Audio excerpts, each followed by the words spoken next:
नमस्कार. आज आपण जिभेवर विरघळेल अशी नारळाची बर्फी बनवणार आहोत.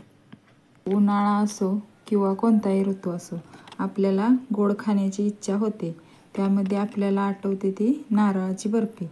एकदा केली तर ती 15 ते 20 दिवस टिकते. पण बऱ्याच जणींना अशी अडचण येते की एखाद्या वेळी बर्फीचे मिश्रण मऊ होते, त्यामुळं ती लवकर खराब होते.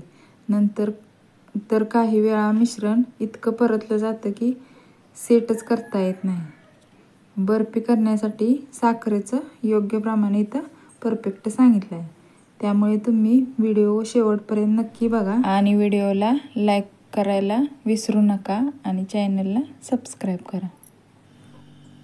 हे बारीक केलेलं खोबरं आहे. 4 कप खोबरं बारीक करून घेतलं आहे. आता त्यासाठी साखर 1.5 कप. आता आपण कढई तापत ठेवू आणि त्याच्यात थोडंसं तूप टाकू. तूप गरम झालं त्यात बारीक केलेलं खोबरं टाकू. आता हे चांगलं एकसारखं परतून घ्यायचं. बरोबर 7 ते 8 मिनटं चांगलं परतून घ्यायचं.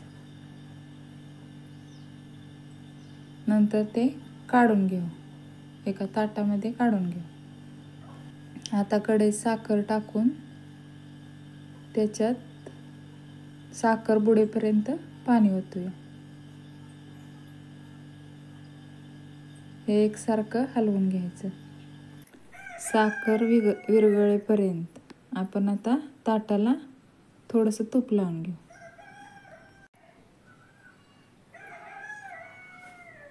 तूप लावून झालेलं आहे. आता आपण साखर विरघळली त्यात थोडासा लिंबूचा रस टाकून घेऊ. त्यामुळं बर्फीला काळपटपणा येत नाही.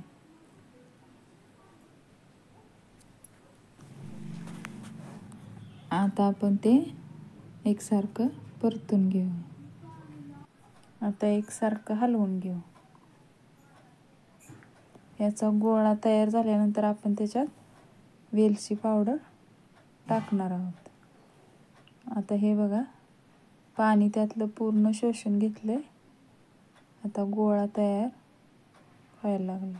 आता आपण यात वेलची पावडर टाकले. आता ताटात काढून घेतले. एका वाटीला तेल लावून आता आपण पसरून घेऊया. आता व्यवस्थित आपण वाटीनं सगळीकडे पसरून घेऊ. आता व्यवस्थित पसरून घेतलेलं आहे.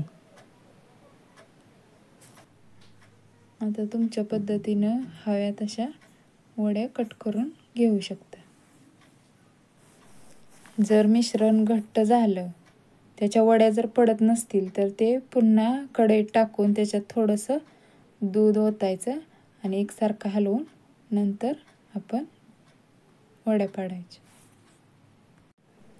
आता 10-15 मिनिटानंतर ही बर्फी तुम्ही काढून घेऊ शकताय. ही बघा, आपली नारळाची बर्फी तयार झालेली आहे. तर व्हिडिओ आवडल्यास व्हिडिओला लाईक करा, शेअर करा आणि सबस्क्राईब करा. धन्यवाद.